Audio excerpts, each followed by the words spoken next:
It is college football playoff eve, baby. How great has the month of December been if you're a college football fan? Got the portal moving and shaking. Oklahoma last night landed the #1 quarterback in the portal. We'll get to that in a second. Got the college football playoff, like I just mentioned a moment ago, that's going to happen tomorrow and into the weekend. We got a lot going on in the wonderful sport, man. Glad to have y'all dialed in. It is Thursday, December 19th, 2024. Last one on the face of the planet. Dude, these days are flying by. I was talking to Kaiden Smith before we got started here. Feels like it was just rivalry weekend, and now we're on the doorstep of jumping into this national championship run. Glad to have y'all here. If you have not yet subscribed, man, no time like the present. Got a lot to get into. As I already mentioned, going to talk about John Mateer committing to Oklahoma last night. That is a game changer for the Sooners. I almost made this like the intro for this whole this segment on John Mateer, like a new Mateer for the Sooners. It is what it is. We keep on rolling. What does that mean for Oklahoma? We'll talk about it. Also, pressure rankings for the college football playoff. Who are the individuals that are feeling the heat a little bit? Now, no pressure, no diamonds. We got a top 5 for you. We'll get to that in a second. Also, who are the fate deciders in this college football playoff? We got one for each team, whereas, hey, if they pop, they get in the kitchen, get cooking a little bit, that could be the end of the day. You know, again, fate decider for those specific teams. And then you got Greg Byrne, Alabama's AD, taken to the Twitter sphere, getting the Twitter fingers out and calling to action saying, hey, the folks in Alabama need to fight back. What do we think about that? All that and a lot more. Again, so fired up to get into this, man. It's like a new season. It really it's a reset on what last, I guess 4-ish months have been for us if you're a college football fan. Transfer portal still going crazy. A lot in this wild world going on that is college football. And I want to start here. With so much just unprecedentedness, if you will, going on in our sport, I think there's a question that some college football fans have started to whisper, or maybe even say out loud, is college football okay? Because look at some of these headlines, man. You got conference realignment happening, the death of the Pac-12, rest in peace, still miss you. You got Matthew Sluka, UNLV's quarterback, during the season while they're still undefeated saying, hey, you know what? I did not get what I was promised. I'm not going to play anymore. I'm hitting the portal. You got Bo Prabula, Penn State backup quarterback, a massive part of their game plan saying, hey, you know what? I got to hit the portal if I want to be a starter next year. I know we're about to make a playoff run, but I got to do what I got to do here. And you can't really fault him for that. You have Marshall unable to field a team for a bowl game. You have kids flipping out of their commitment after signing papers on signing day. That was this morning with Dallas Wilson, who had signed to Oregon and then requests out of his paperwork, essentially, to then flip to Florida. Like, there's a lot going on. And, again, it's very, very new for us as college football fans. And where I arrived at with this whole question is essentially this. You can hate the headlines, but still love where you arrive at.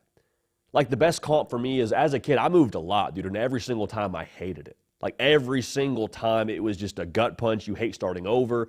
Sometimes you may not even like the place that you're being told you're moving to. You don't like the reason you have to move. You don't like what you're leaving. But usually, more often than not, you arrive at that place, you get to the new house, you get to the new school, and, like, things aren't so bad. Like, actually, hey, this school serves hot lunch 5 days a week. That's not so bad.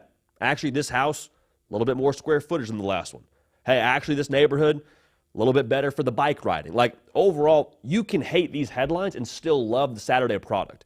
Because I think the fear for a lot of us was, well, with all the new things in college football, with the NIL and the realignment and the portal work and how it is with free agency, like, the worry was, is college football going to lose that romance?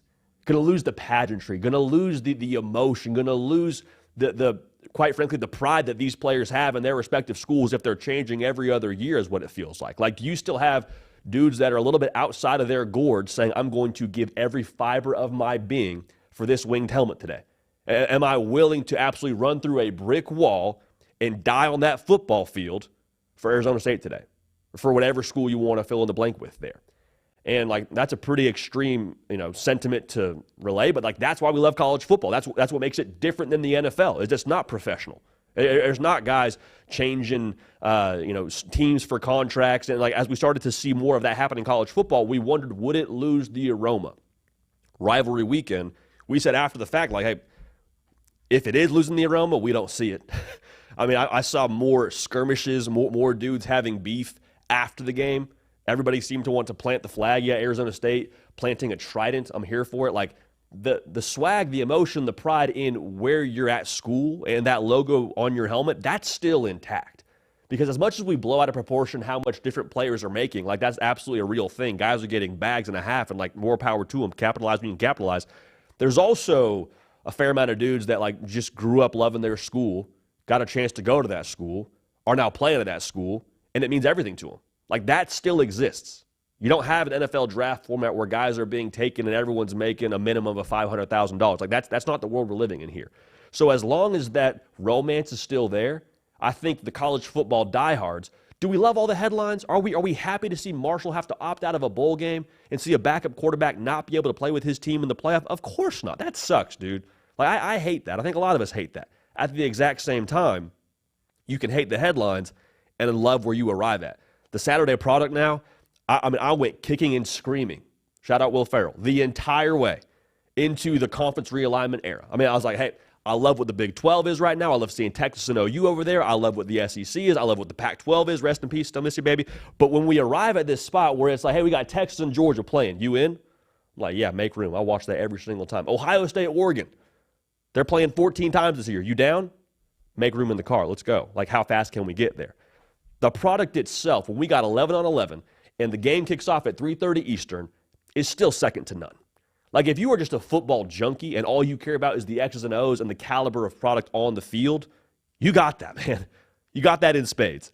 Like, as long as there's not this roller coaster in our national park, as long as it's just it's not unrecognizable and the product is still incredible, like, I'm here for it. I'm here for it. You don't have to love the headlines, don't have to love the path there, don't have to love that you have to move again. But when you get there, it's not so bad. In fact, again, Ohio State, Oregon, I'm here for it. Texas, Georgia, I'm here for it. Arizona State winning the Big 12, I'm here for it. I'll also say this. If you still are sitting here with your arms crossed and saying, nope, not a fan, JD, expanded playoff, forget that. Not my playoff. Give me the BCS. Give me the AP poll picking our national champion. I hear you. I understand. I'm not even saying you're wrong. But I would just maybe throw this your way. I don't think we've even arrived at our final spot just yet. Like, whenever you move into a new house, speaking from experience, it takes a second to get comfortable. Like, there's boxes in the garage. The plates are usually somewhere laying around the living room for the better part of the first, like, month, maybe month and a half. Like, it's going to take a second here for us to make this new college football world home. And, y'all, I don't think we've actually reached our final resting point either. Like, I don't think we're staying at 12 teams. I don't think we'll have the same format. I don't think that we're done with the conference realignment world with all that entails. Like, the tectonic plates are still shifting. So if you're not happy with where we're at right now, the good news is I don't think we've actually reached where we're going to be long term. So with that being said, let's enjoy this college football playoff. Let's enjoy the Saturday product. Again, I think the product itself is as good as it's ever been from a caliber of play perspective. You don't love the headlines. I feel you. But let's enjoy the Saturday product because the romance, the pageantry, the passion, the emotion, from what I can gather from watching Michigan and Ohio State have pepper spray on the field afterwards, that's still there. That's still there. Man, what a day in the world of college football. Just extra juice this morning, man, with college football playoff games happening tomorrow. Kaiden Smith on the 1s and 2s. Life is good. Vibes are immaculate. Got a little caffeine here sitting shotgun. I'll take a sip before we move forward. Want to make sure y'all know, I'll let this sink in as I take a sip of caffeine. The hard count brought to you by Prize Picks. You guessed it. So this weekend, I made y'all a promise. We're going to swing big, man. Like, here's the deal. You can't take it with you. You got takes on the college football playoff. You got a feel for certain things that are going to happen. Can't take it with you, man. Notre Dame, Indiana, happens tomorrow. If you want to follow us in our plays for this weekend, follow me on Instagram, Twitter, at JD PicKell. Got some plays cooked up. I'll have halftime plays. I'll have before the game plays. Code HARDCOUNT, though. If you want to fade us or follow us, you just play a $5 lineup. You get $50 in promo funds when you play at prizepicks.com. So follow us or fade us with that $5. Have $50 to play with for the rest of the college football playoff, and let's get absolutely after it. Appreciate y'all using that code. Again, code HARDCOUNT, prizepicks.com. Let's make some magic, baby. Let's pay for some Christmas presents is what I would say. Can't promise it, but have a chance now to pay for some Christmas presents, all right? Speaking of Christmas presents, there was a nice Christmas present that arrived yesterday in Norman, Oklahoma in the form of the #1 quarterback in the whole darn transfer portal from Washington State. You got John Mateer arriving in Norman. Now, we sort of saw this coming A lot of y'all saw this coming. Miami got in the game there towards the end and tried to make a pitch for John Mateer, but hat tip to Brent Venables, hat tip to Ben Arbuckle, John Kuzieski, everyone involved over there to lock my guy down when he was in Norman, Oklahoma. Don't let that man leave, and it did exactly that. Make sure you're subscribed to the On3 YouTube channel. If you're an Oklahoma fan, if you're a college football junkie, welcome home. All right, appreciate y'all being dialed in. Here's what I would say. With John Mateer committing to Oklahoma and being their guy next year, this dude's a ball player. If you haven't watched him, jump on the YouTube machine after this thing finishes up and go search John Mateer highlights and maybe have some pre-workout while you do that because you'll be fired up and probably go hit a PR. I view Oklahoma now totally differently than I did this time yesterday. I do, because of who you have at quarterback. Like, I'll just throw this out there, all right? I'm not saying this is what Oklahoma's reality will be this time next year, but I'll just say this right now.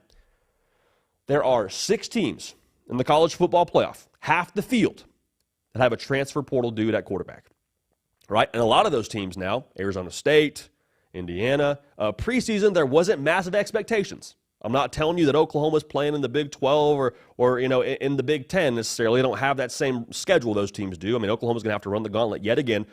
But this is a game changer for you. I cannot stress this enough. If you got a quarterback, you got a chance, all right? Oklahoma, last season, we saw this so frequently, man. Like, to say the circumstances around their quarterback play were imperfect would be putting it nicely. Like, that probably belongs on a Hallmark card in terms of how nicely we're putting that. It sucked, dude. It was awful. Like, Jackson Arnold's a 5-star plus cat.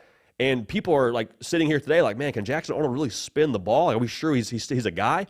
We're going to see at Auburn. But, like, the fact that circumstances were so bad that we don't even know how good he's going to be should tell us something. Michael Hawkins Jr., I think he's got a bright future. He was running for his life all game, every game. And so what you bring in here with John Mateer is a guy who I think can go above your circumstances. Now, obviously, you got to get better on the offensive line. You have to restock that wide receiver room. Keeping Deion Burks is absolutely huge if you're an Oklahoma fan. But you got a dude who is just straight up a baller. Like he is a dude who can win the second play, is what I would say here. What I mean by that is there's the first play that's drawn up from the schematics and the X's and O's.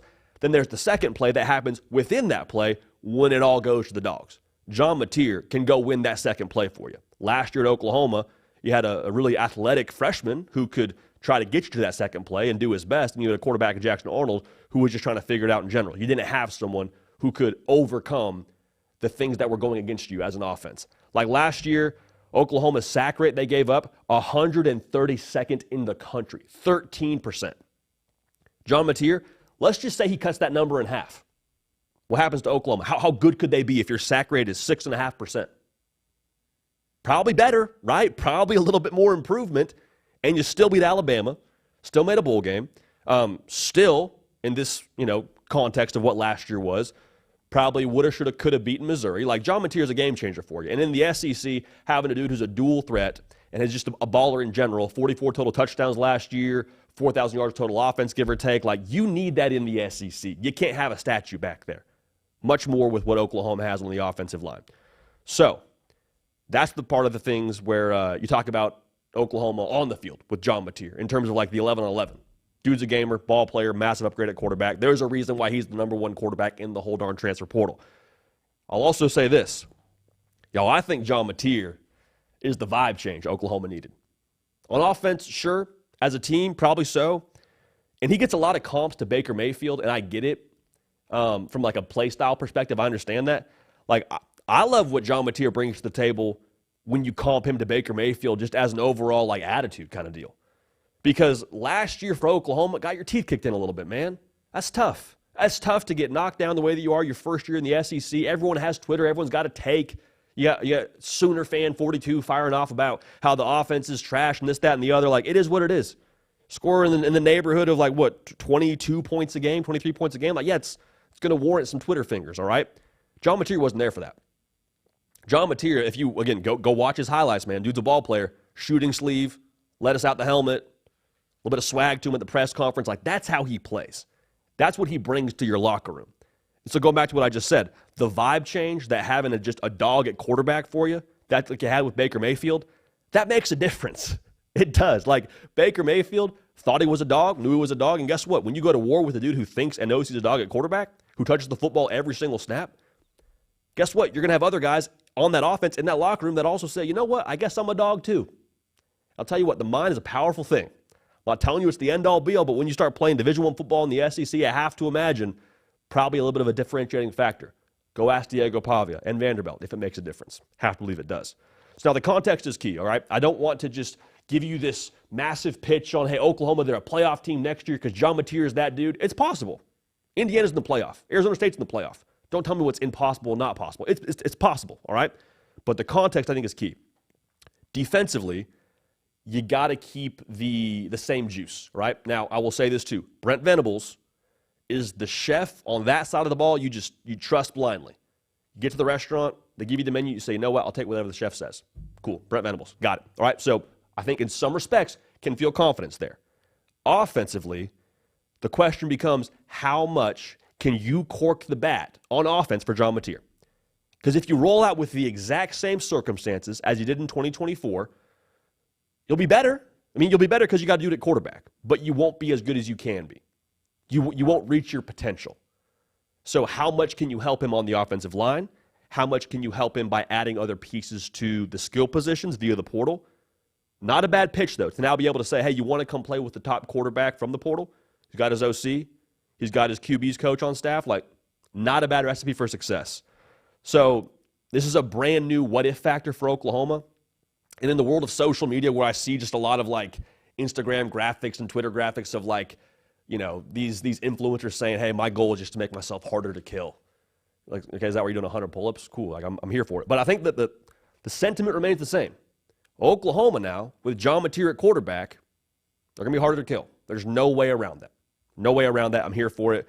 Johnny Mateer, Johnny Football, Baker Mayfield comp, whatever you want to put to it. Oklahoma got better by landing a dog from a vibe perspective, from an on-field perspective, via the portal, and I cannot wait to watch what they are next year in the Ben Arbuckle era in Norman. Should be a real good time, man. I can't wait.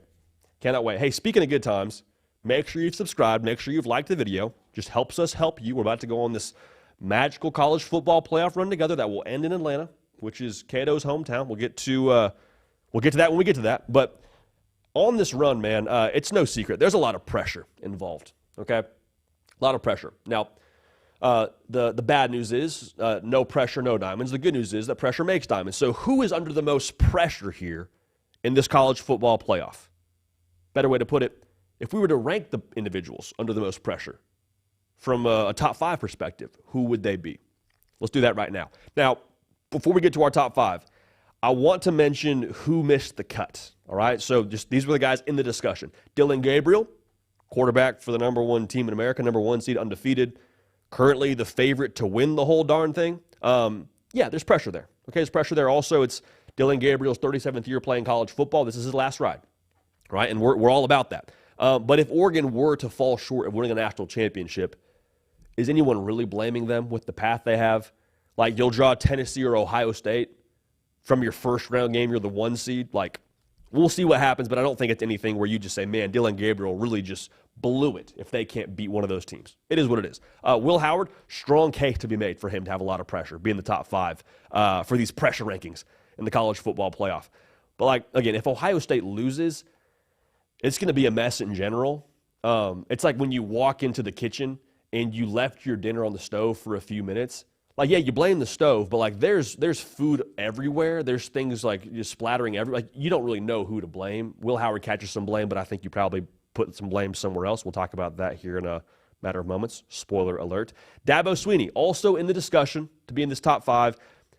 I think the pressure for him, though, you have to add too many filters to arrive at it being a thing where you point to Dabo. Like, we said it yesterday, man. Clemson's playing with house money. Like, they 55, 56-yard field goal their way into this tournament, and I'm all about it. I'm here for it. Like, Dabo Swinney won the ACC in a year and in an era where everyone's saying he needs to use the portal. He heard y'all, by the way, went into the portal. If there were to be some kickback on Dabo, I think it would be a situation where they go to Austin, Texas, again, as a double-digit underdog, mind you, so also adding some pressure alleviation there. They would have to just get, like, boat raced. It would have to be a thwacking, if you will. And then everyone could say, well, I told you so. Dabo Swinney needs to use the portal. He needs to do this. I see it. Again, there's a narrow path. We almost put him in this list. But, again, I think there's too many qualifiers, if you got to use like 4 or 5 qualifiers as to why Dabo Swinney has pressure on him, guess what? Probably not all that much pressure on him. So with that out of the way, let's get to our top 5, shall we? At number 5 on the hard count pressure rankings for the college football playoff, we got none other than Nico Iamaleava.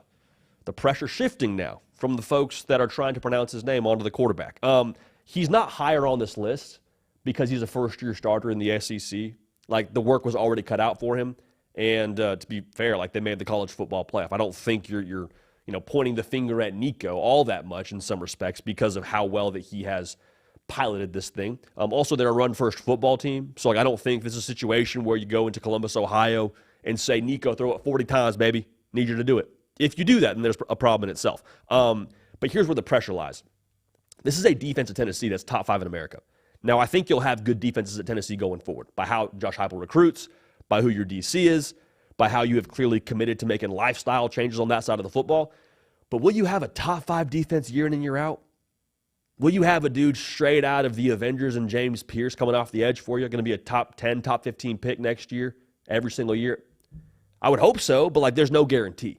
And so with that being on your team right now, paired with how well you're running the football, Dylan Sampson and this team running for over 200 yards a game overall, Dylan Sampson 6 yards a carry, like there's some things here that are built out to where, okay, a lot of boxes are checked. Why wouldn't we win a national championship? Oh, because our quarterback can't hit the big shot or X, Y, and Z reason. I'm just saying there's pressure on him to perform. Again, I don't think it's a thing where he's number 1 on this list, obviously. That's why we have a number 5. But I do think you will potentially go into the locker room if you lose to Ohio State and it's by a touchdown or so. You say, dang, man, if we just had a little more juice down, a little more juice at quarterback, maybe we win. The price of being a quarterback, I get it, but I think Nico does have some pressure on him as we move into this first round of the college football playoff. At number 4, this is an intriguing conversation to have. Marcus Freeman for us is actually at number 4 in our hard count pressure rankings. Let me be clear. This is not like lose your job pressure here with Indiana. The pressure to me is more so in the 2 different Doctor Strange timelines you could live in with Notre Dame and Marcus Freeman, given the result. Timeline 1 is you win the game.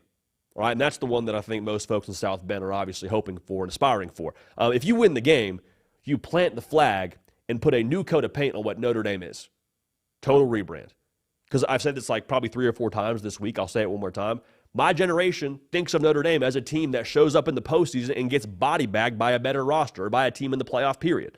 Clemson, Alabama twice actually, if we want to be real about the BCS era. Like that's what people think about Notre Dame as. But if Marcus Freeman at home beats Indiana, says, okay, this is a new Notre Dame here, optically for the college football public, that's huge. So there's some opportunity cost there. The opportunity cost, I think, is even greater of what it could mean on the recruiting trail. Like I said, what my generation has believed about Notre Dame, like I get my generation isn't the generation that's being recruited right now, but I still think the optics are the same. If you can prove that Notre Dame's a team that can make some noise in the college football playoff, forget win the national championship. Just win a game at home where you're a touchdown or so favorite. Like that's enough, I think, to sort of create some goodwill and give Marcus Freeman some real ammunition. So the potential there. Also flushing the NIU optics is huge. So there's a lot of optics potential there for Marcus Freeman if they win this football game. That's timeline 1. Timeline 2 is you lose this football game. And again, you're at home. You were favored by a touchdown. You've been building this thing for a couple of years now, and you lose to a team and a first-year head coach that's held this roster together by sticks, glue, and 30 transfers. Like, I don't love the way that feels if I'm a Fighting Irish fan. And it's not a situation, again, where you're saying he's not the right guy, he can't get it done, Marcus Freeman is not the right head coach for us. You're not saying that, but you are feeling like, dang, had that opportunity teed up. Had a bunch of things in front of us. Probably should have. Again, should have is a key word by nature of where Indiana is as a program and where Notre Dame is as a program. And we didn't get it done. Didn't capitalize on the opportunity. So there's pressure there for Marcus Freeman and Notre Dame when it comes to the opportunity of what this first-round college football playoff game can be. Now, here's a tough one. Let's move into the top 3. Quinn Ewers, for us, is at number 3 in the hard count pressure rankings. If Texas accomplishes all their goals, which is obviously to go win a national championship, it will be because of Quinn Ewers.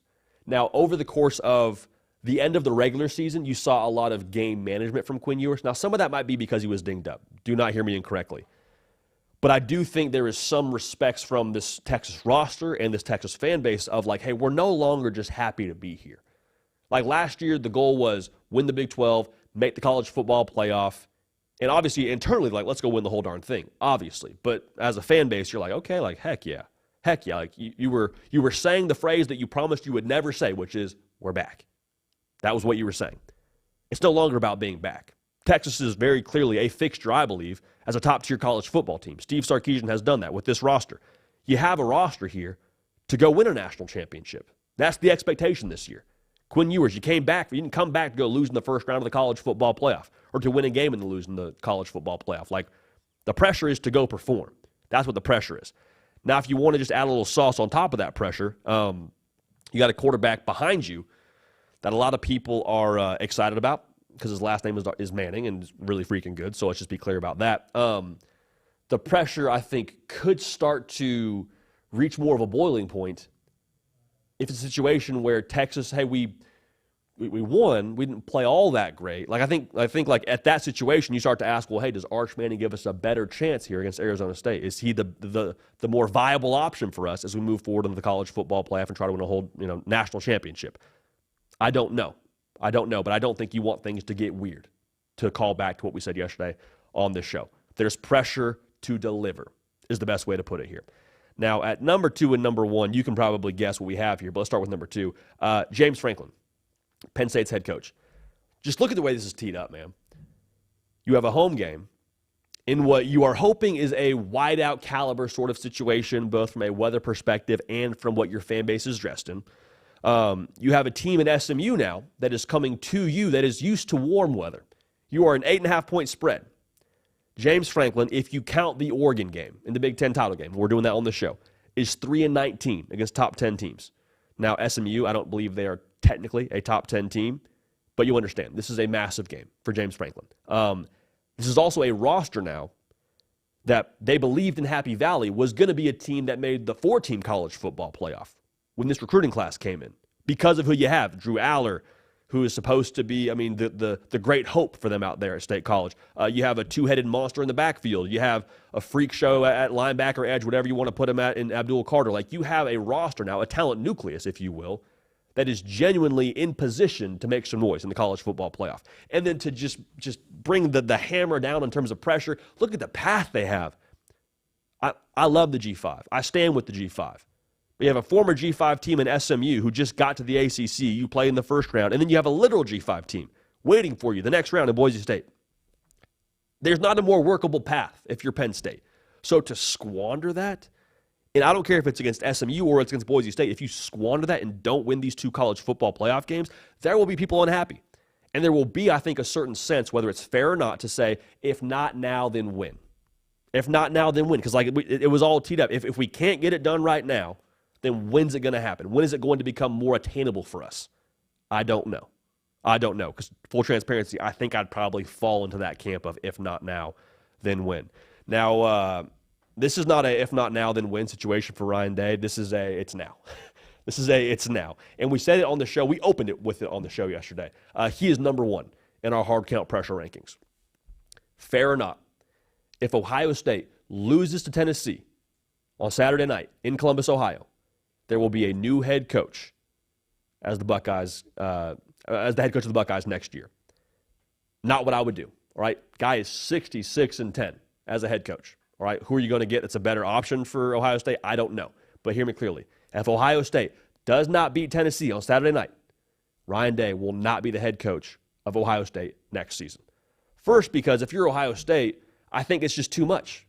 The Michigan game, the way that feels, the optics. Then to lose in the first round at home when you're a touchdown give or take favorite, I don't know how you move forward. And it's not a situation where you can't move forward from a literal sense, like you don't have good talent. Ohio State, run it back next year, they're going to be in the top 5. I promise you. They will be a team that preseason is talked about. Can they win the national championship? It'll be fair to say they could. But optically, things have worn so thin between that fan base and that football team to where I don't know how you move forward. Again, it's not broken, but I do think it is beyond repair, okay? Other part of this that I believe, even if Ohio State weren't to fire Ryan Day, which is, again, I would not do it. 66-10, Hear me clearly. I am not suggesting you fire Ryan Day. If I'm Ryan Day, though, I said this many times, forget this, dude. I'll go be a coordinator in the NFL. I'll go spend more time with my family. I'll stop recruiting these guys. I'll stop doing NIL. Like, I'm just going to have a better life as a coordinator in the NFL. Great. I'll walk away and feel fine about it, fine about my life. I think that's on the table here. I really do. So however you slice it, if they do not beat Tennessee on Saturday night, Ryan Day, I truly believe, whether on his own terms or whether on Ohio State's terms, he will not be the head coach next year in Columbus. I'm not here for it, but it's how I feel, and I think that's what's going to happen here. So to recap it here, our top 5 in our hard count playoff pressure rankings. At number 5, Nico Iamaleava. A lot of boxes checked, baby. Nico, let's check that final box. Marcus Freeman. It's not pressure about his job. It's pressure in terms of opportunity and what they could do with this home game against Indiana. Same deal for Quinn Ewers. Pressure to deliver. Nobody's happy to be here anymore at Texas. It is we're here. We've been here before, actually, in the 4-team model. Let's go on a run. Let's make some noise. We got a nice little draw here with a double-digit spread against Clemson. James Franklin at number 2. If they lose this big game with all that's teed up with their path, vibes will not be good. Vibes will be even worse in Columbus, Ohio, with Ryan Day at number 1 if they lose Tennessee in that first round. So a lot there, a lot going on. A lot of pressure in the playoffs, but that's what you sign up for, baby. That's why you get dialed in for it. All right, speaking of getting dialed in, man, we do our best to be dialed in year-round here. All right, we take the Marcus Freeman approach, actually, to this show, which is challenge everything. Got some T-shirts at home that I'm lying. I don't have T-shirts at home, but I'd like to get some T-shirts at home that say challenge everything. So we're going to do that right now with a new segment called Hard Count Headlines with Vibe curator, producer extraordinaire, Kaiden Smith. Here are the Hard Count Headlines, baby.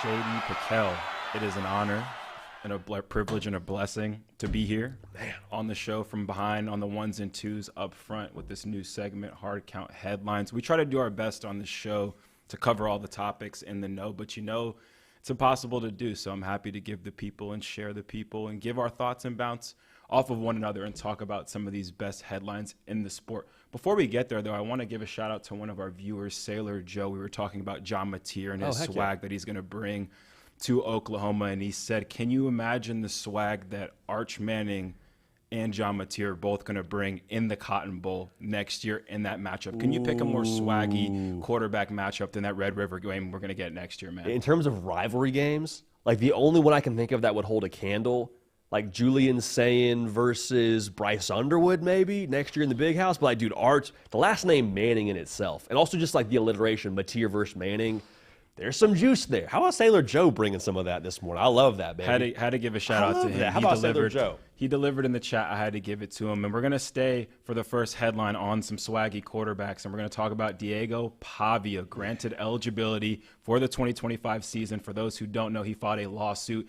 in November.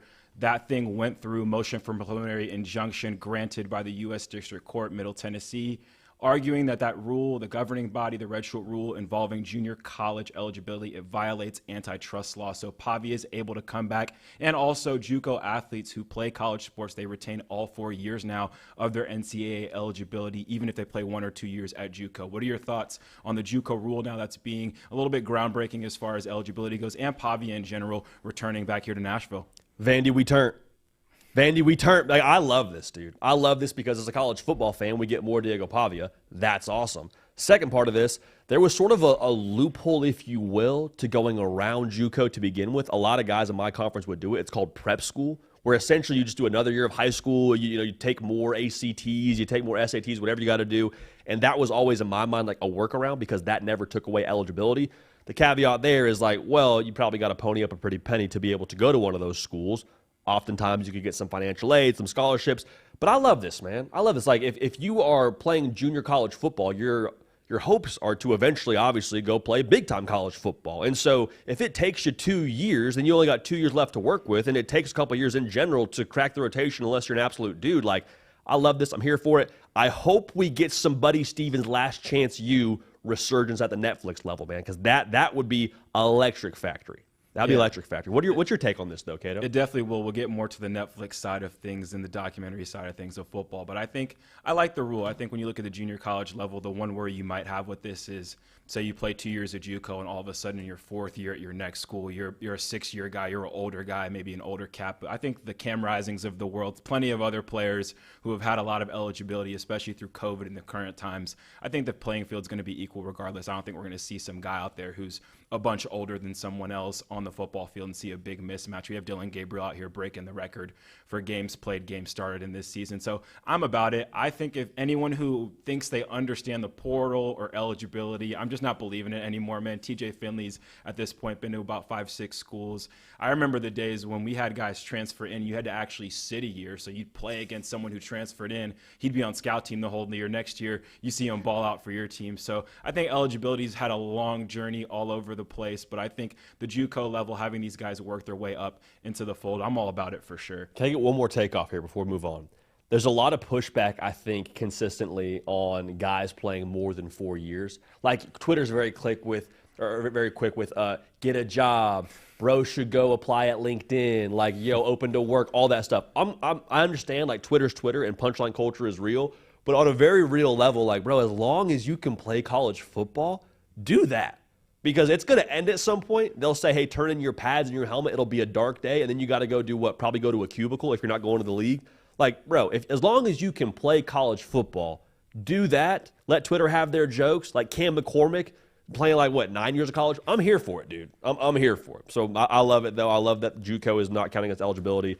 And I think we're going to see, Cody Belair said this on Twitter, who's just an absolute scouting rankings dog for us here at On 3. You're going to see teams now use JUCOs as a farm system. Hey, you're not ready. We want you. Go to JUCO for a year. We got a spot waiting for you once you put on 20 pounds and you're able to withstand whatever the grind is here in our conference. I love that, Cato. Great headline. Yeah, you'll never hear me make those jokes as a guy who redshirted, then got the COVID year, came back for another year. Stay in school as long as you can, man. Get another degree. Diego Pavia might be able to further his education even further at a wonderful university like Vanderbilt. So we're all about it. And speaking of another underrated university, Norfolk State has hired Michael Vick as their next head football coach. Shout out the MEAC conference. This is a guy who's obviously 13 years in the league, 4-time Pro Bowler, one of the most iconic quarterbacks ever, all-time Atlanta athlete, I think, if you're talking about the Route Rushmore there. What were your reactions? What was your take as far as Michael Vick taking this head coaching job and being back in the fold at the college level? One, I love the fit because I know Sacramento State was in the mix there for a little bit for Michael Vick. From Virginia, knows Virginia, went to Virginia Tech. I love the fit for him there, especially when it comes to recruiting. Cato, I just cannot, fathom the idea of being a high school senior, having a home visit lined up, and who walks in the door for dinner, but it's Michael Vick. That has to move the needle, dude. We're seeing Deion Sanders do it. I think we're going to see more high-profile individuals. Maybe Bill Belichick, obviously different sort of story, but kind of same, wow factor. I'm here for it, dude. I'm all about this, and I will be tuned in into what Norfolk State does next year because of Michael Vick. Also, I'll say this. I wonder if this is maybe the first job where we see Michael Vick in a couple years take a job at a P4 school, similar to how Deion Sanders went FCS before he went FBS. Yeah, I think when you talk about first team all living room, who can come in your living room, impress you, impress your parents. I know for me personally, Michael Vick's got to be in the top 3, 4, 5. Growing up in Atlanta, seeing that guy play the way he did, revolutionizing the game as a multiple quarterback. But I've had this take for a while, JD, and I can't wait to now get it on the air. I think in this NIL era, we're going to see more of these celebrity type coaches. I think with the money and the transfer portal and the recruiting and all of that comes with college football right now, guys like Michael Vick have their football knowledge, have their fame, have that connection with student athletes, and could be the difference in somebody going from one school to another. I think schools are going to take advantage of that. I think Billy Napier is going to do a great job at Florida. Don't be surprised in the future, though, head coach Tim Tebow, I'm not going to say Johnny Manziel is going to be the head coach of Texas A&M one day, but I think those kind of figures can be leaders of programs, be kind of a gravitational force. Let someone else call the plays, let someone else run the defense, but just be that guy, be that driving force. And I think you can win between the margins in the future of college football like this. So I love the move for Mike Vick, and I wouldn't be surprised if we saw more of this, whether it's notable alum or notable faces and guys and coaches coming into these living rooms, coming into these head coaching roles at the P4 level as well. I love the first team all living room comp. I think that's absolutely Dion. perfect, It's Dion. bro. It's perfect. Belichick. It's Mike Vick. That's the first team all living rooms truly rounding out. Saban's obviously not in the picture anymore, so I think it leaves a lot of room to have that as a discussion. Maybe we'll have that be another segment one of these days. Head coach at Marshall, Randy Moss. Why not? Tell me that doesn't make the move the needle? Move the needle a little bit here for you? I mean, he's moving the needle. We're obviously praying for Randy right now. But yeah, celebrity head coaches, watch out, everyone. I'm here for it, man. Speaking of celebrity coaches, we just mentioned him, Deion Sanders. He got Liberty transfer Kaiden Salter to sign with Colorado. This is a guy who was a high recruit, had a very brief stint at Tennessee before spending the last 4 years at Liberty. One of the most coveted players in the transfer portal.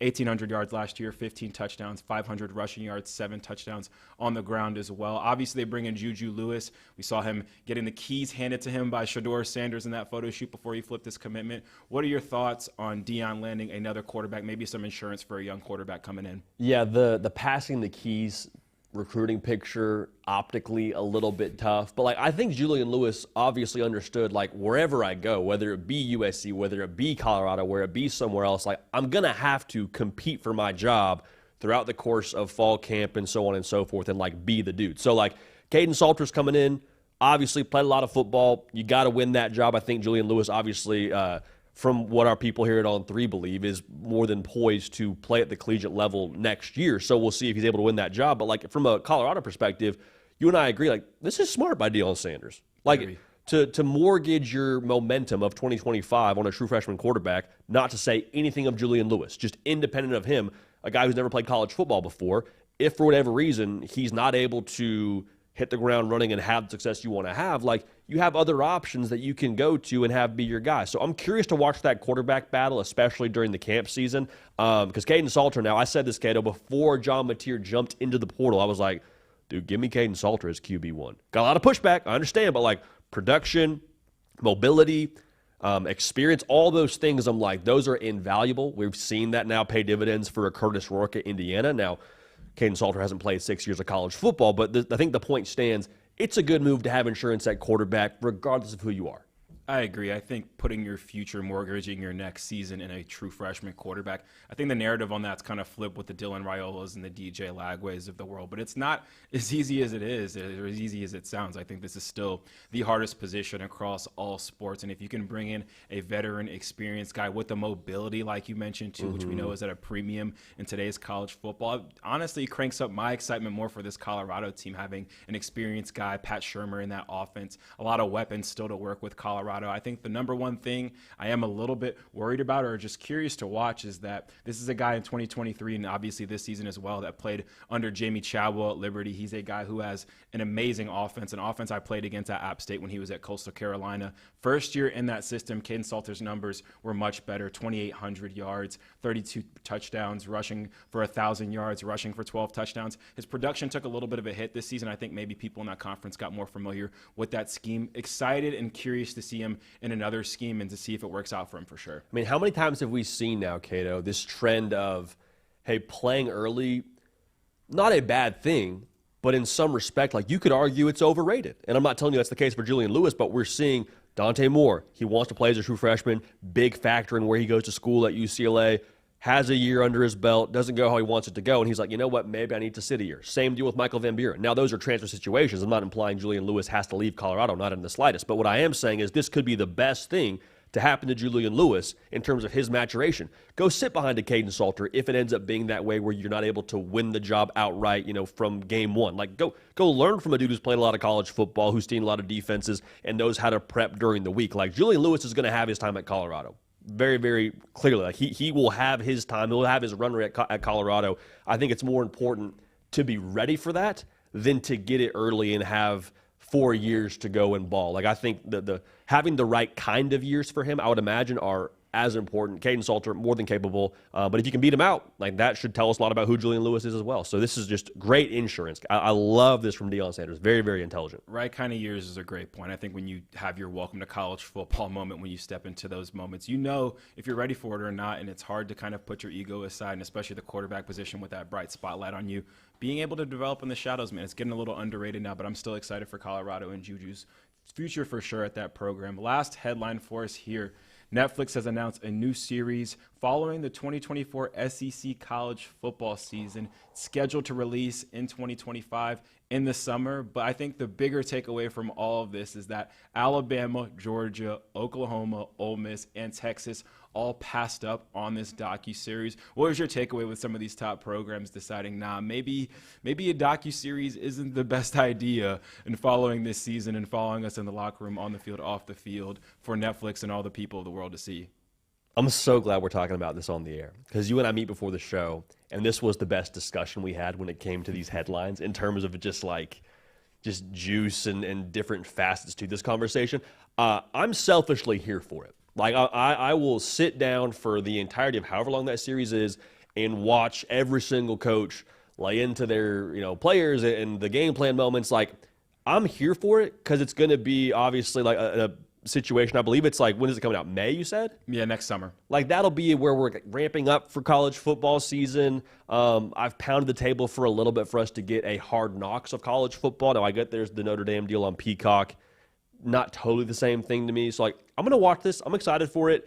And I don't blame the coaches that passed on it. I'll say, like, the fact that Kirby, Sark, DeBoer, Kiff, like, they were all just like, no, we're cool on this. The teams that played for the SEC championship said no thanks to having a camera crew follow us around for a whole year. Feels like a distraction. Hard to blame them. But again, I'll watch it, dude. I'm all about it. But I don't think you feel the same way. So let's hear it, brother.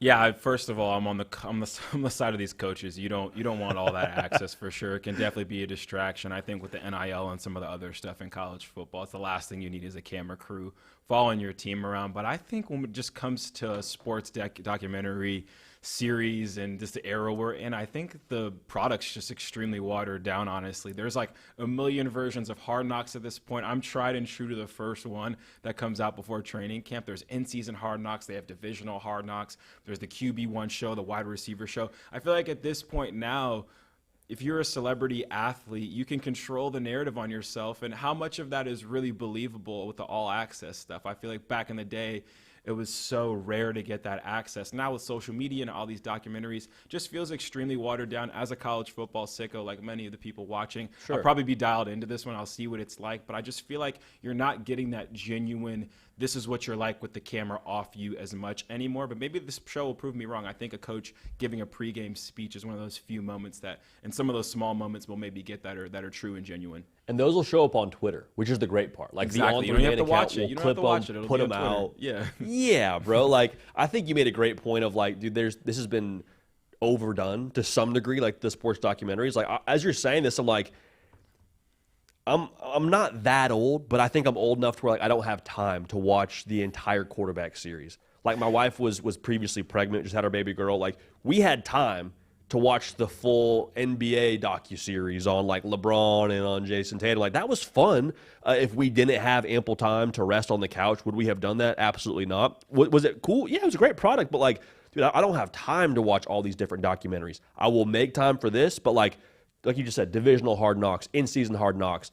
We're college football sickos. You got the season with Notre Dame on Peacock right now, or whatever it's called. Like, I don't have any, like, time during the season to go watch a docuseries on a college football team. I'm watching college football games, dude. I'm watching college football games during the week. I'm watching college football games on Saturday. Like, I don't get it. I don't totally get the extra of this. So the timing in May, I'm here for.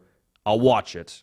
If it's not good, though, Netflix, we're passing the rock to HBO, and, like, you gotta figure something out here, because they've been swinging a hot bat when it comes to the docuseries. Next summer, you will have our review of the show, maybe week by week. We'll see what it looks like, but we'll definitely give feedback on that. I just feel like with this, and I'll end with this because we have another headline in the rest of the show to get to, but I think when you look at this kind of brand of docuseries, these athletes are so accustomed to having the cameras in their face now that I feel like we're not getting the genuine side of them. Like, the fact that LeBron James is one of my favorite athletes ever, probably number one, and I felt no need to watch that because I feel like there was nothing new to be learned about LeBron because he controls the narrative so much. I just feel like, I don't need to watch that. My idea, go follow a college football team, SEC team, for the entire season, and don't tell them that you're following them and that it's going to be on Netflix. That's when we'll see some real stuff. Have a walk-on go in there undercover boss style, record Ole Miss's whole season, then we'll see the real stuff.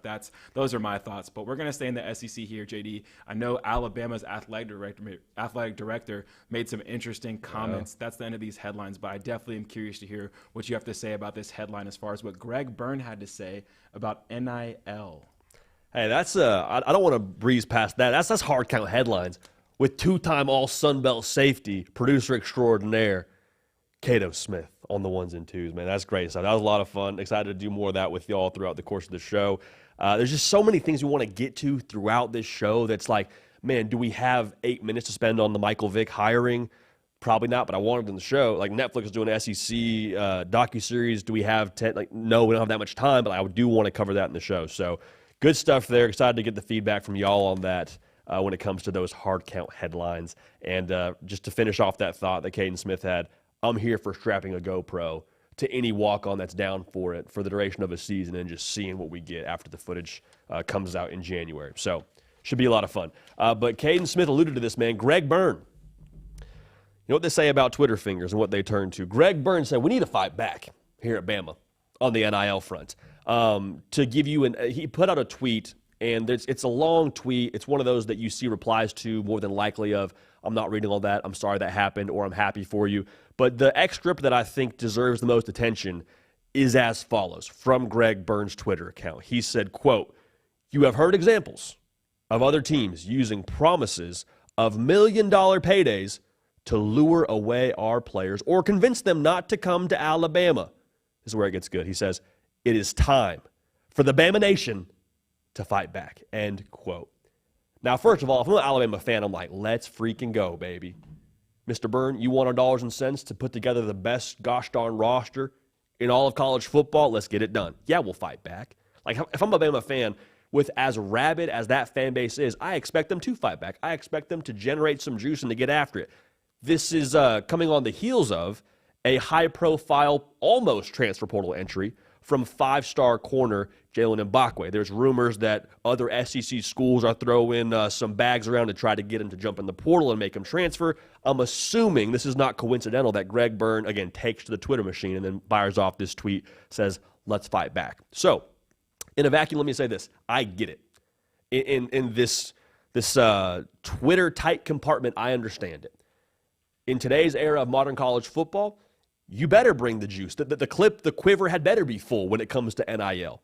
Because if you don't bring it, you don't have it used for you, it will be used against you. Like, that much is clear. We've said that so many times. We've said so much, like, it has never been more attainable for you as a football fan to impact your roster by how much you care. We've called it the care factor on this show. And your care factor, in large part, can be linked to what your school's NIL war chest looks like. So Greg Byrne is saying, hey, we got people taking shots at Bama. Let's fight back. Let's go to work here.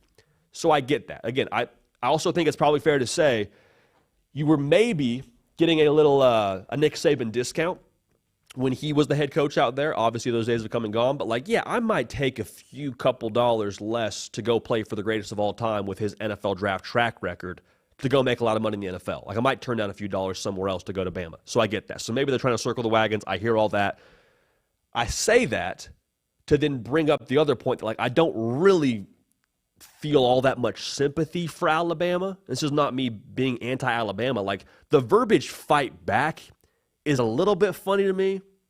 Like, hey, we're gonna fight back against the big bad teams in the SEC that are trying to take our players. I hear you. I get that. But, like, fight back? Are we, like, that makes Alabama sound like they're the little guy. Like, make no mistake, that script A still has some juice with it. That crimson color red still has a certain amount of allure and shine to it. Like, talk about fighting back. How about Georgia State? How about they fight back? They can talk about fighting back. Postponing spring practice because your head coach takes a tight end's job in the SEC. You can talk about fighting back when you're one of those schools. Like, at the end of the day, this is still Alabama. This is still a team that, when you talk about Tier 1 blue bloods or, you know, the fixtures of what college football is right now, they're still in that discussion.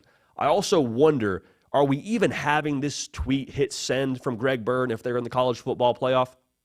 If SMU goes for two, Clemson drives down the field, 56-yard field goal, it's no good. Clemson falls to SMU. Alabama backdoors their way into the college football playoff? Are we even having this discussion? I happen to think not. So I do think there's part of this linked to the Jalen Mbakwe situation that, again, Jalen Mbakwe ultimately ended up not entering the transfer portal, staying with Alabama. I also think there's some of this of like, hey, there's a standard here at Alabama. We gotta keep that. We gotta meet that. We gotta do what we do and stay Alabama. And how we do that is by acquiring top talent. How we acquire top talent right now is by having NIL funds to go with it. This is still Alabama. Like, champagne problems is probably the right verbiage to use here. The internal feeling that I think is possible, if you're not totally taking to what Greg Byrne is saying, one of the best ADs in all of America, if you're not saying, heck yeah, let's roll, you might be saying, we're asking for money? Us? Alabama? Like the whole, the meme you see from Drewski on Twitter, me? Looking at me? That might be how you feel. And that's not inappropriate, but again, you're Alabama, you have a standard to meet. When you expect to live in the nicest neighborhood, guess what? It costs a little more. It costs a little more. Now, the external from Twitter is going to be, man, Alabama's begging for money. Look at them. Must be down bad. No, what I just said. When you got to pay a certain bill to live where you want to live in the world of college football, it costs what it costs. And Greg Byrne is saying that. Fight back, again, funny verbiage to me, but in a vacuum, I get it. I'm here for it. I support it. And I don't think Greg Byrne is the first or the last AD to fire off a tweet like that or a call to action. So for Alabama, more power to them. Roll Tide Willie, baby. Let's get out the bank account. Let's get out the checkbook.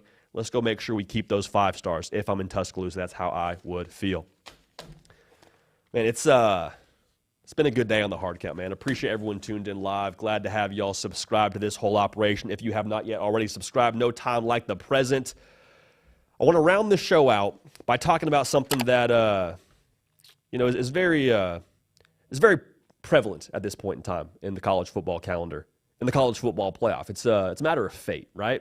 You dance with fate. You roll the dice and you see what happens. Who's going to decide the fate, though, for all 12 of these teams in the college football playoff field? We'll talk about it right now. First, make sure you're subscribed. We're live right now, so everyone live, I appreciate y'all being dialed in. Make sure you've subscribed. If you're watching as a one-off video, hit the subscribe button. Going to take all the college football sickos here to get this thing where we want to go. This show brought to you by Prize Picks, code HARDCOUNT, $5 in lineups, $50 in promo funds. Appreciate y'all using code HARDCOUNT. Got a square I love here for a first-round college football playoff game in a matter of moments, all right? So we'll go 12 through 1 here from a seed perspective is how we'll proceed here. The fate decider, I believe, for the Clemson Tigers is Garrett Riley. Now, the reason I feel that way, Clemson, the first round of the college football playoff, you got Texas. Texas, they are arguably the best defense in college football, both statistically speaking and personnel speaking. I say that to bring us to the point of, like, Clemson, I don't think you have a situation where, like, you just straight up like your matchups. That's not me saying anything of your wide receiving core or your offensive line or your quarterback. Like, it might just take a little bit of some extra smoke and mirrors offensively to score points how you want to score points. Like, Vegas has got you at 11.5-point dog. It is what it is. I think for Garrett Riley, for them to win this football game, you got to manufacture explosives. I'm talking quarterback design run game. I'm talking inside zone. I'm talking some jet sweep. Whatever you got to do to get those eyes working left and right, get that safety run in the alley, a lot of real estate downfield. Cade Klubnik hit the shot. That's how you can stay in this football game. So all that starts with, again, Garrett Riley, the offensive coordinator for Clemson. Also just helping Cade Klubnik get comfortable, a massive part of this whole situation. Your number 11 seed in the college football playoff, the fate decider, is running back for SMU, Brashard Smith. Okay, now Prize Picks, the square we love, his longest reception is set at 11.5. We'll take the more there. He's a weapon for them out of the backfield, and that's kind of where I arrive at this thing. He has to be your answer offensively.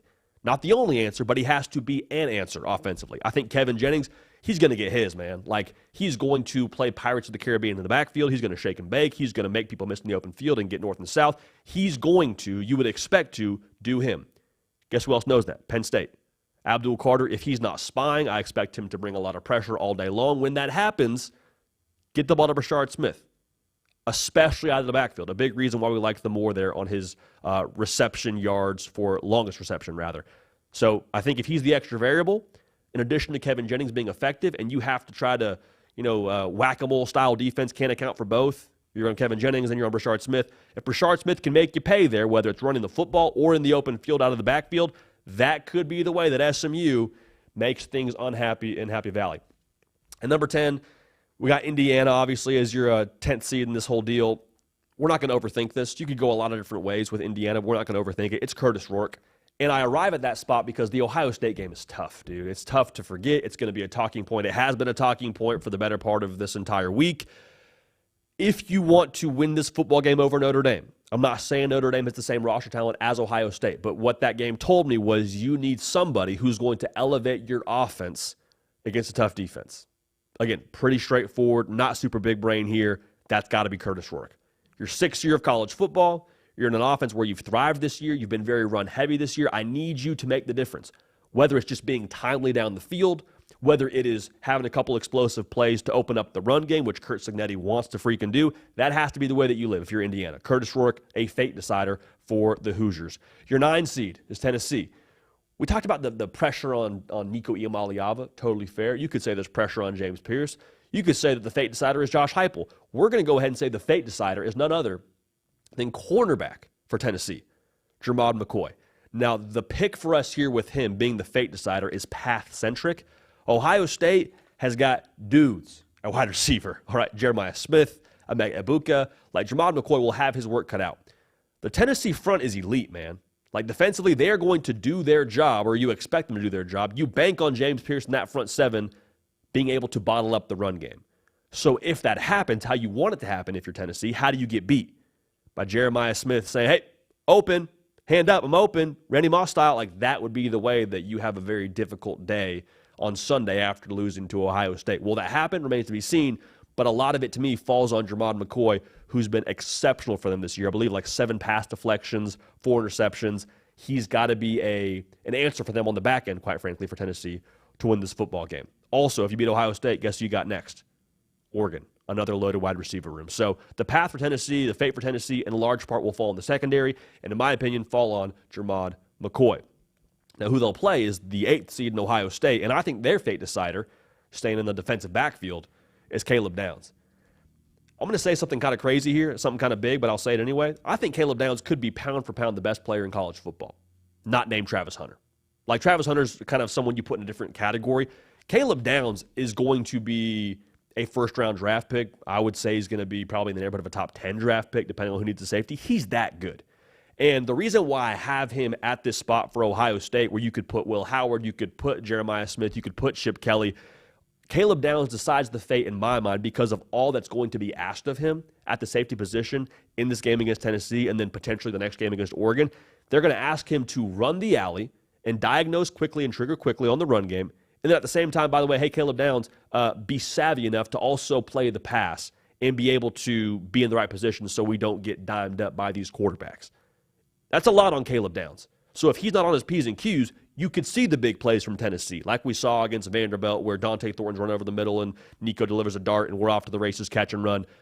Could be any receiver. You hear what I'm saying. If Caleb Downs is on it, though, I think you have a chance to really minimize the impact of what Tennessee can do, especially filling on the run game.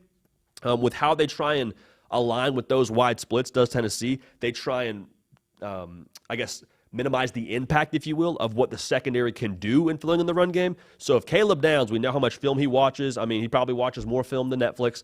If he's able to see it quickly and fill the hole quickly and help against Dylan Sampson in that rushing attack and create situations where it's third and obvious passing on Nico Iamaleava, you'll live that way.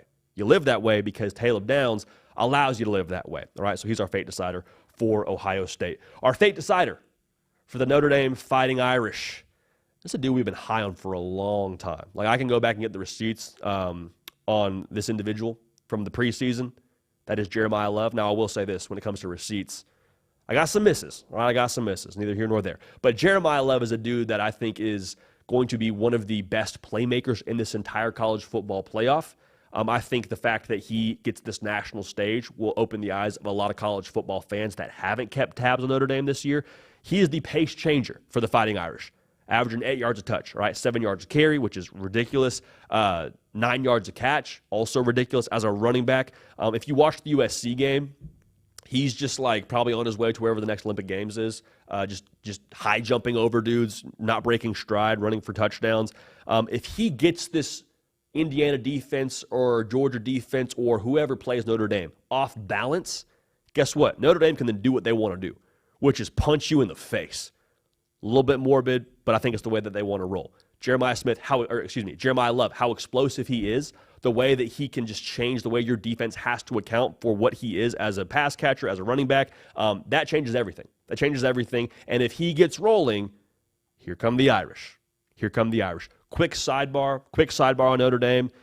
There was a lot of buzz in the social media world about will they wear black uniforms. Looks like they won't. Cut a promo last night about the deep navy they're going to wear. I'm here for that. But I will say, how funny would it be if they trot out there that first snap or trot out there after warm-ups in the Navy in some black uniforms?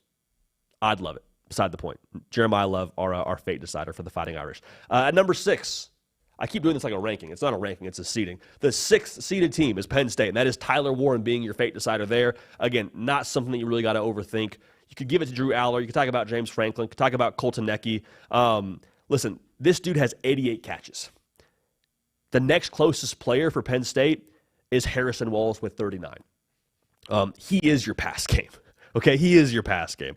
You still have to be two-dimensional as a football team to win playoff games. I think that's still a fair thing to say. Are you a better roster than SMU? I believe so. Are you a better roster than Boise State? I believe so. I don't know if you're a better roster left-handed. I don't know if you have no pass game that I like you as much in those spots. Those teams still play in the front seven as well, too. I don't think you can just run the football to a victory and just big boy them to death. Tyler Warren has to be the extra dimension for Penn State, which is the pass game. Also some pressure on Colton Necky and Drew Aller to dial it up, but Tyler Warren, make no mistake, he is your fate decider if you're a Penn State fan. And number 5, our 5th seed, I'm going to get better at this, our 5th seed here, Texas Longhorns, their fate decider is Steve Sarkisian. A lot of pressure on Quinn Ewers, of course, but who does the pressure fall on to get Quinn Ewers dialed in, to get the offense dialed in? Steve Sarkisian. I loved so much in the SEC championship game the way that Sark just brought out the Louisville slugger a little bit, took some big swings. I think they were averaging like 14 yards a completion in that first half against Georgia. I loved that. How much can you stick with that same momentum and that same approach offensively, that same Louisville slugger approach before you pop a tire on this offense is my question. Only Sark knows that. Like, I think Texas is at their best when they are aggressive. They got the run game. They got Quintravion Wisener. They're fine to hunker down and run the football. Totally true. But they're at their best when they are taking shots downfield. Can they do that at an effective enough level to not turn it over, I guess is the question, because that was the problem against Georgia. Quinn Ewers went for over 300 yards against Georgia and lost the game because you turned it over twice, and that was kind of the story there. So I think there's a world here where Steve Sarkisian game plans Texas with this roster and with Quinn Ewers at quarterback to a national championship. The roster is good enough. If Steve Sarkisian really cooks, there's a world where Texas hoists that trophy in Atlanta with the confetti falling down and vibes are just ridiculous in Austin. So Steve Sarkisian, your fate decider, calling the offense for your Texas Longhorns. The 4th seed now. The 4th seed, not your fourth ranked team. Arizona State, I suppose, is how you would view them in this college football playoff. The 4th seed is Arizona State. The fate decider there is Sam Leavitt. Arizona State is a 60% run the football team. It does not take a rocket scientist to look at what they do offensively and say Cam Skattebo is how they're going to live and die every given Saturday. And I love it. Cam Skattebo is our Gallon Jug Player of the Year award here on the Hard Count. Go watch the program awards if you haven't yet, and that'll provide some context there. You only get to maximize Cam Skattebo if you don't have 8 people in the box, right? Like, you only get to allow number 4 to eat greedy if there's something downfield. Sam Leavitt, we've said it ad nauseum, rocks the gold chain, got some swag to him, got some it factor to him. Play like it in the playoff. Vibes could be good in Arizona State, could be good in Tempe, and it's all about can you maximize Cam Skattebo. You do that by allowing Sam Leavitt to sling the pill around the yard. Big spot here for Sam Leavitt. For Boise State, I'd like to pick somebody else, honestly, as a fate decider, but like there's an old saying, I believe it's Daryl K. Royal said this, you dance with the one that brung you, baby. In Boise State, the one that brung you to the college football playoff is Ashton Jeanty. That's not me minimizing your defense. That's not me minimizing your quarterback play.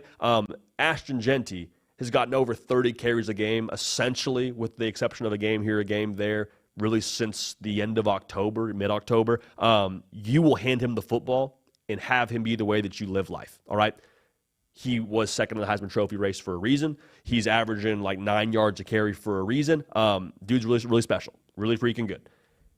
What they see in stacked boxes this upcoming college football playoff, whether it's SMU or Penn State in that second round, will be his toughest test yet. They will go as he goes. Not much more to say there.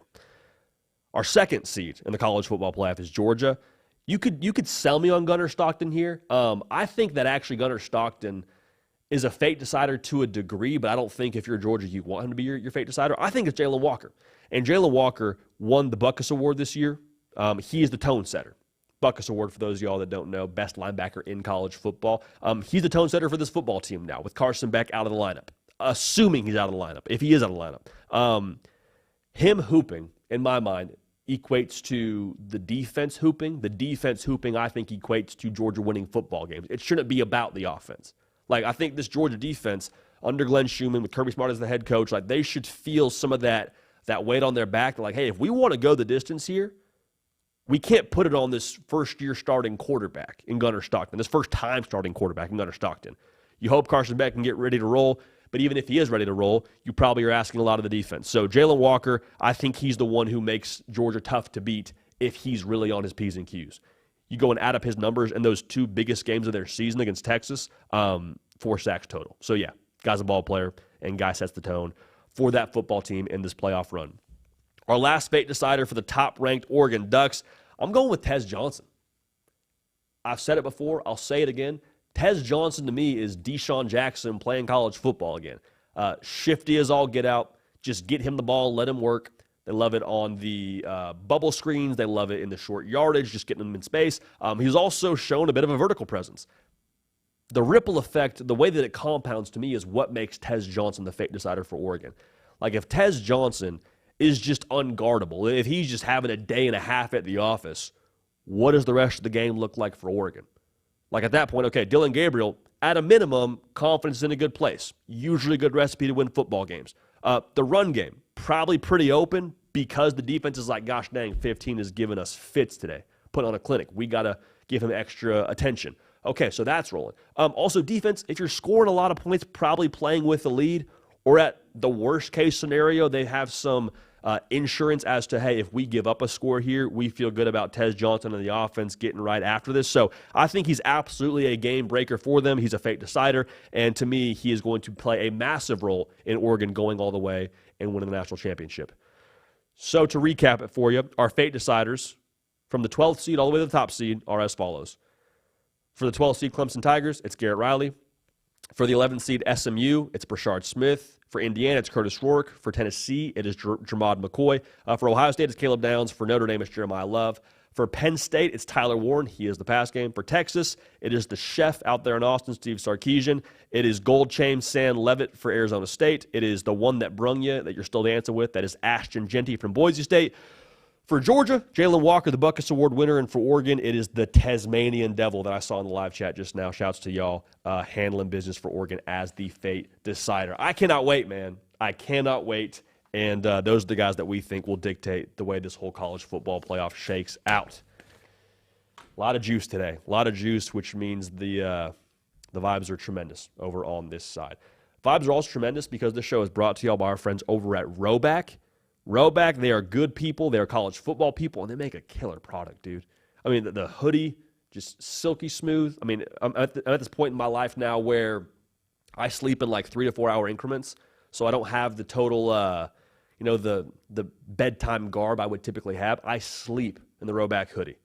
Baby cries, diaper change, I'm ready to go. It's breathable, it's comfortable, like I'm ready to roll. So whether you're changing your baby at night or whether you're out there at a tailgate this upcoming Saturday at the college football playoff, Rhoback has got all that you need. Joggers, hoodies, polos, dope shirts, like everything you need to get your wardrobe right, Rhoback's got you covered. To do that now, Rhoback.com, RHOBACK.com, 20% off all of that when you use code JD. Just those 2 letters, no periods in between. Just code JD at Rhoback.com for a generous 20% off for all new customers. If you're looking for Christmas gifts, Rhoback might not be the worst idea in the world. Scratch that. It's a great idea. Go get you some Rhoback and make your significant other or your family member or your friend happy with gifting some Rhoback, and save yourself some money with code JD. Now, it's about that time. You know how I know it's about that time is because this show is also brought to you by our friends over at Axia Time, right? Now, Axia Time is presenting the hard count. They are the official timepiece of the college football playoff and the Heisman Trophy. Now, Axia Time, probably the best kept secret in college football, an incredible combination of product, quality, just cool designs. No one is doing this in the college space, all right? So for college football playoff, Axia has created a series of limited edition timepieces for each of the 12 teams in the college football playoff. 2 designs per each team and only 100 watches per design. So go to axiatime.com to check out your team's college football playoff timepiece. Need to act fast, though, all right? They're going to sell out, and if you're trying to get a last-minute gift here for your friends and family for Christmas, another great idea, Axia Time. So if you're a watch person, you will see the specs, quickly realize the great value that you're getting. Check them out at axiatime.com. That is AXIA time.com. Commemorate this season in style with a watch that tells so much more than time. I'll say this, too, not a part of the ad read. I have an Axia timepiece. They're nice. They're very, very nice, and they're nice for that price point as well, so go ahead and get dialed in over there. All right, man, next time we are live in living color on the air, it will be after the first round of the college football playoff. Let's enjoy this, man. Let's enjoy. I mean, we're give or take a month and a day away from crowning a national champion. Yeah, December 19th is today. National title game in Atlanta on January 20th. Enjoy this, man. You only get so many. The season is resetting. It's the longest college football season in the history of the sport. Enjoy this. Soak it in. Dial in for the games. Play Prize Picks. Watch the show. Subscribe. Tell a friend. This is so awesome. We appreciate y'all being dialed in. Kaiden Smith with the headlines today on the ones and twos. For myself, JD PicKell, you matter. We love y'all. We appreciate the heck out of y'all. We're going to keep this party rolling, and we will see y'all